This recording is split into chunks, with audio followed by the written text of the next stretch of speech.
mbere y'uko uryama. Ugomba niba ushaka kuramba, niba ushaka kugira ubuzima buzira umuze, kumara iminsi kuri ino si, urumva? Ugomba kujya uryama umaze amasaha 2 udakora kuri telefone. Kirazira kikaziririzwa kandi ni ibintu bigaragara ku bantu benshi kujya mu buriri ukaba uri kuri telefone.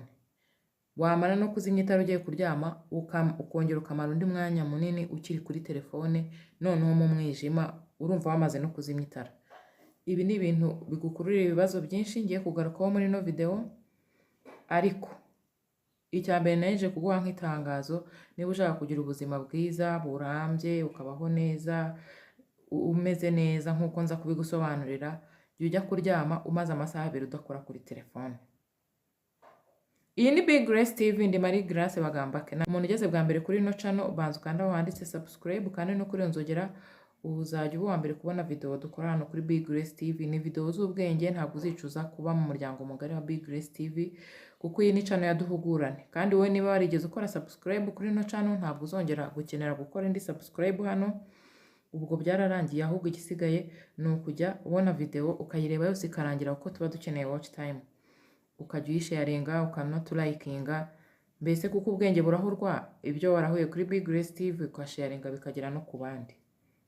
Uyu munsi nje kukubwira ibibi, ingaruka, ibibazo bigutegereje niba ugera mu buriri ukongera ugakora kuri telefone, ukongera ugakoresha telefone. Niba uyikoresha noneho wamaze kuzimya amatara, byo nakaga nakangaratete. Noneho hariho n'abantu by'akarusho byo kukwemeza, yicurana nijoro agahita afata telefone. Icyambere ngiye guheraho ni ukubwira ko telefone ituma umuntu adasinzira neza, agatinda gusinzira. Hari igihe umuntu ava kuri telefone, tuvuga wageze mu buriri saa 3, saa 3 n'igice uri kuri telefone, saa 4, saa 4 n'igice, hari n'abagera saa 5 bakiri kuri telefone, amasaha 2 bakamara mu buriri bari kuri telefone. Ntumbwire ngo uraza gusinzira nyuma yaho, kuko nkubanza kongera kurwana no gucangura, kuvangura ibyo bintu byose wakimiye muri telefone ubishyira mu bwonko bwawe, bigagutwara undi mwanya kugira ngo ubashe gusinzira. Niba unasinziriye rero unasinzira nabi, ubwo ni ukuvuga ngo byibuze wajya ujya kuryama ukareka telefone ukaba wayivuyeho mbere y'amasaha 2 mbere yuko ujya mu buriri. Nibwo buzima bwiza, ni nkuryama neza wiziguye. Hari abantu rero bakunda kujya kuri telefone bakavuga bati ngewe iyo ntafashe telefone ntabwo nsinzira neza, telefone ituma mbona ibitotsi vuba. Aho kugira ngo nugera mu buriri ufate telefone ngo nukugira ngo ukurure ibitotsi ngo bize vuba ngo usinzire vuba, ugirwa inama ahubwo yo gusoma igitabo, hard copy, igitabo kiri hard. Igitabo nicyo cyagufasha gukurura ibitotsi vuba niba utinda kubona ibitotsi, ariko telefone yo iratuma uryama nabi, iratuma usinzira nabi. Niba utasinziriye neza ntabwo uza kugira umusaruro, umurimo unoze utanga umusaruro ku munsi ukurikiyeho, kukuririrwa babyita gutora ibishyito, uririrwa nabi, uririrwa umeze nabi, uzengereye wabaye ikizungerezi kubera ibibazo by'akajagari ubwonko bwawe bwahuye nabyo kubera kuko wakoresheje telefone muri wa mwijima wamaze kuzimya itara ugeze mu buriri ugafata umwanya munini wo gukoresha telefone. Byiza niba ugiye kuryama, byiza kuba watandukanye na telefone hashize byibuze amasaha 2 rwose utongera gukora kuri telefone. Ikindi, aho gukoresha telefone nayo maze kukubwira yuko wakoresha igitabo, nicyo kizana gituma ubasha kugira ibitotsi vuba, nayo ibindi byo birakwangiza bikanakubuza gusinzira. Ari gukoresha telefone mu buriri by'umwihariko hamwe hatabona wamaze kuzimya amatara, ugakomeza amaso yawe kuyakoreshaho urumuri rwa telefone, byagutera kubura peti, kutaryoherwa, ukajya urya ibintu nta gu bifite, wumva uri gupfa kurya gusa ariko nta saveur. À la longue, uko ukomeza kujya ukoresha telefone muri wa mwijima wamaze kuzimya itara, uko ukomeza kujya ukoresha telefone kenshi, bizakuzanira n'indi ndwara ya diabete. Bishobora kugutera diabete, bishobora no kugutera kanseri. Mu by'ukuri ikintu uri kureba muri telefone utarebye mu munsi wose, aho telefone uba wayiriramo, ikintu uri kureba muri telefone utarebyemo amasaha yose wiriwe uyifite, ikintu uri kureba muri telefone mu masaha amaze kugera mu buriri ni igiki. noneho ukicura ukahita ukura telefone hatabona. Ruriya rumuri mu byago ruzakuzanira, usibye kuba wapfa amaso, wahora urwaye umutwe, usibye kudasinzira neza, along bishobora no kuzagutera diyabete utaretse na kanseri. Niyo mpamvu naje kukubwira ngo niba ushaka kugira ubuzima bwiza burambye, ujye utandukana na telefone mbere ho amasaha 2 mbere yo kuryama. Uri no mu ruganiriro muri no gufungura telefone, urabizi ko bitemewe kuyikoresha uri kurya, ariko noneho niba ugiye kuryama ba wayishyize pembeni, umaze amasaha 2 ntaho uhurira na telefone. Aho ngaho uzaca ukubiri n'ibibazo ngiye gukomeza nkugaragariza muri no video, nkwibutsa kuyireba yose ikarangira. Ikindi ubwo ugiye kumbwira ngo Grace ibyo bintu ntago biri prouve ko gukoresha telefone mu rumuri rukeya kwa kundi wamaze kuzimya amatara mu byo biguteraho ibibazo, harimo no kubura apeti, kubura gu y'ibyurya, bikazagutera kanseri, bikashobora no kuzagutera diabete. Ibyo biri prouve scientifiquement. Hanyuma kuyikoresha noneho mu ijoro wicuye ukangutse, kongera gusinzira biragorana, kuko mu rumuri rwa telefone, urumuri rwa telefone rusubiza inyuma ubuzima bw'ubwonko. Ni ibintu wakumva nawe, n'umubiri wawe wose muri rusange uhita usubira inyuma, ndetse ubwonko bwo bukanakanguka kubera urwo rumuri bukubise ku maso yawe warusinziriye, ubwonko bwo bukeka ko bwari bukeye. Iyo uyivuyeho rero kongera kubusharija ngo bwongere buzane ibitotsi wongere uryame, ubu buteye nk'akajagari mu by'ukuri. Ubu buteye ubwonko nk'akajagari, bikagutera iki rero noneho ku munsi ukurikiyeho nabi, bigutera manque de concentration, wirirwa wabaye zezenge, ibintu buri kubivanga, nta concentration ntaki, ukabyuka wumva unaniwe, byatewe n'iyo telefone ukoresha mu mwijima wamaze kuzimya itara, noneho ukajya unayikoresha wicuye. Uru rumuri rero rwa telefone ukoresha ahantu hatabona mu mwijima wamaze kugera mu buriri, aho kugira ngo uryame ukigira kuri telefone, rutuma uba maso kandi nyamara waryamye wifuza kuruhuka. Kandi ibyo bintu bigira addiction. Hari igihe ubikoresha ukunda kujya ufata telefone ugaramye mu buriri, uko ugeze mu buriri umaze kwinjira mu mashuka ugafata telefone, ntuzamenye igihe wabereye addicted, ukaba udashobora n'ubwo waba wabaye umushyitsi ahantu, udashobora kuryama utabanje kumara amasaha 2 mu buriri. Iyi addiction ni mbi, ako kamenyero ka gutyo kagukururira kuzarwara kanseri cyangwa diabete, kubera gukoresha urumuri rwa telefone mu mwijima ku gitanda wiryamiye mu buriri, umwanya wo kuryama ukajya kuri telefone.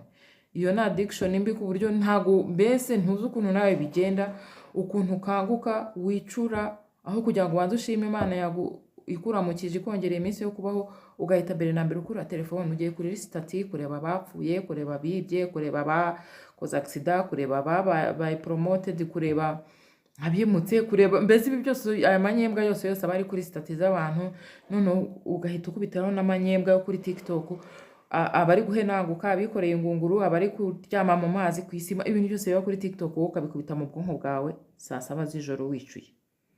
Ukabikubita mu bwonko bwawe saa 4 niba ariho warugeze mu buriri. Mbabariro mbwira ubwo bwonko, ubundi bwo burasigara bukiri ubwonko, burasigara bwarabaye akajagari mu mutwe wawe, umubiri wawe barabaye akajagari. Ibi bintu rero ni bigira addiction, telefone irakwadictinga rwose, ukaba addicted, ukajya nawe nta kindi kintu. Hari n'abantu njyewe numvise atabona n'umwanya wo gusenga, ageze mu buriri agiye kuryama, Imana itamufasha ngo asenge, ubwo se niba ari Imana itamufashije ra, niba adasenze atarinjira mu buriri ngo abanza apfukame hasi abanza asenge, ubwo nta gisenze, kuko kwinjira mu buriri kwe egare gufata telefone. Urumva hari abatagisenga kubera telefone, akavuga ngo arasenga ngo amaze ngo kureba ngo utumessage, ngo amaze kureba ngo iki, ngo ko imari yaje, ngo amakuru ngo agezweho, ngo ari buze avuga saa 12, akajya muri ibyo ngo araza gusenga, ngo arangije ngo gucekinga iyo telefone ye, kandi arayirangiza yananiwe. Hari n'abarara adashyize off amamega kubera nyine yananiwe, atari ukuvuga ngo ibitotsi byaje ahita yisinziriraho cyangwa irara iri on kubera yasinziriye, ahubwo ari ukubera ubwonko bwarushye bukaruha burundu, akayiraza gutyo. Uwo muntu wabaye gutyo no gusenga ntasenga. Bigira addiction rero ikomeye, na niyo mpamvu araronge bigukururira kuzarwara diabete cyangwa kanseri.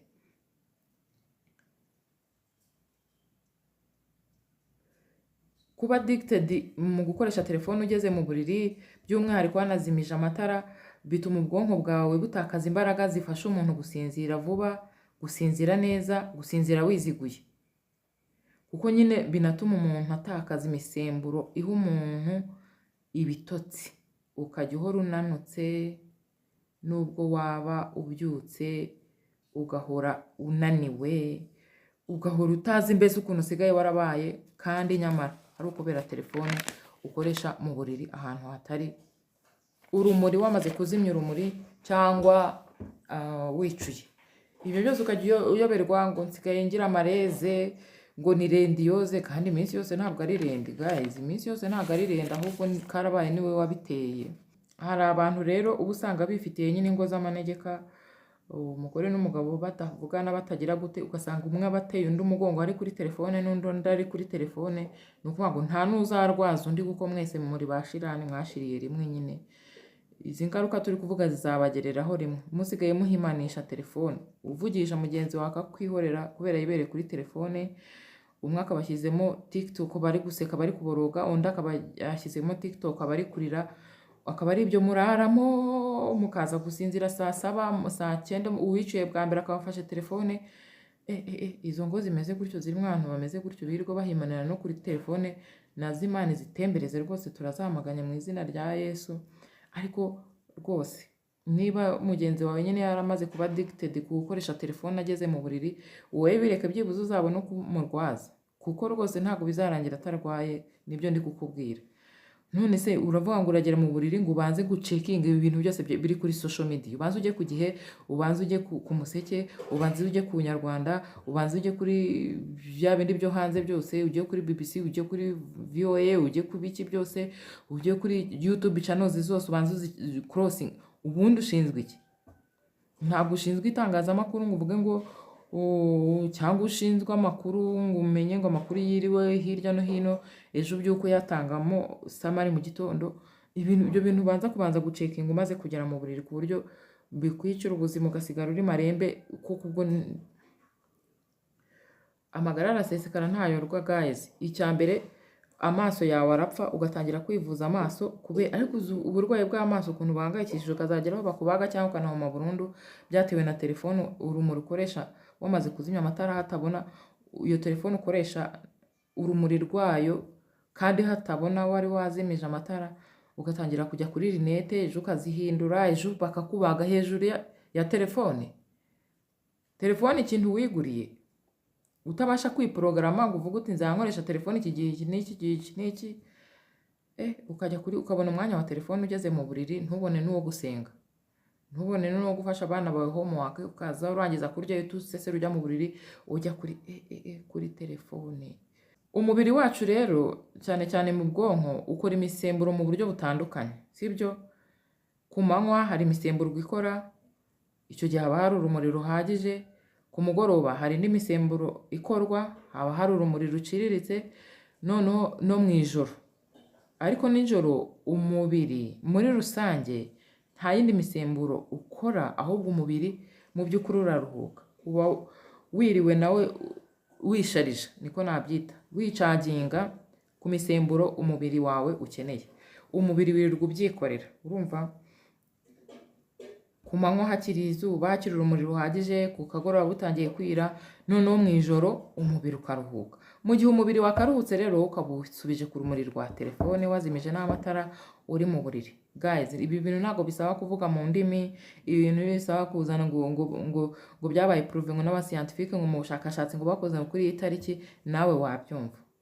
Ufite akazi wowe wiri ukoresha ubwonko n'amaboko yawe ushaka, uri mu gahigo k'ubuzima kuri ino si, noneho n'umubiri bwawe nawo wiriwe muri struggle zo gukora imisemburo y'umubiri wawe kugira ngo ejo uzabashe gusavayivinga. Igihe cyo gufungura uruganda kugira ngo umubiri uruhuke n'ubwonko buruhuke, uyicometse, umubiri wawe ucometse kuri telefone, ku rumuri rwa telefone saa 2, saa 3, saa 4, saa 5, ku rumuri rwa telefone saa 7, noneho saa 9 wicuyeho kugira ngo usenge rya sengesho rya mu gitondo, ugahita ukurura telefone. Ibi ntibisaba kuvuga ibiki n'ibiki, nawe wabyumva ko ari danger, harimo risike nyinshi.